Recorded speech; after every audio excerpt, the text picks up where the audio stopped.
Hello అందరికీ, ఎలా ఉన్నారు అందరూ? ఈరోజు లంచ్లోకి వచ్చేసి నేను గుడ్లు ఇంకా ఎండు చేపల కర్రీ అయితే చేసేస్తున్నాను. ఎండు చేపలు అంటే తెలియని వాళ్ళంటూ ఎవ్వరూ లేరు. మా గోదావరి సైడ్ అయితే అందరికి ఆల్మోస్ట్ అందరికీ ఎండు చేపల గురించి అయితే తెలుసు. ఇక ఎండు చేపలు కోడిగుడ్లు కాంబినేషన్ వచ్చేసి చాలా అంటే చాలా బాగుంటుంది. ఇక నేను గోదావరి సైడ్కి వెళ్ళినప్పుడు అయితే కొన్ని ఎండు చేపలు తెచ్చేసుకొని స్టోర్ చేసేసుకుంటాను.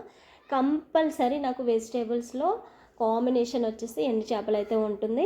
నేను ఎండు చేపలతో ప్రతి వెజిటేబుల్తో కాంబినేషన్ చేస్తూ ఉంటాను. చాలా అంటే చాలా టేస్టీగా ఉంటుంది. దాంట్లో వచ్చేసి ఎండు చేపలు ఇంకా కోడిగుడ్లు కూర అయితే చెప్పక్కర్లేదు, చాలా అంటే చాలా టేస్టీగా ఉంటుంది. దీంట్లో కొన్ని టమాటాలు ఇంకా రవ్వ పులపగా చింతపండు వేసేసుకొని కొంచెం అంటే కొంచెం ధనియాల పౌడర్ యాడ్ చేసేసుకున్నాక కూర దగ్గర పడిన తర్వాత తెల్ల అన్నంలో ఒక ఎండు చేప ఇంకా కోడిగుడ్డు ముక్క కలుపుకొని తింటుంటే చాలా అంటే చాలా బాగుంటుంది. చెప్తేనే నాకు నోరు ఊరుతుంది. ఇక తింటే ఎలా ఉంటుందో నేను తిన్న తర్వాత చెప్తాను. మీరు కూడా కామెంట్లో నాకు ఎట్లా ఉందో చెప్పండి. Thank you.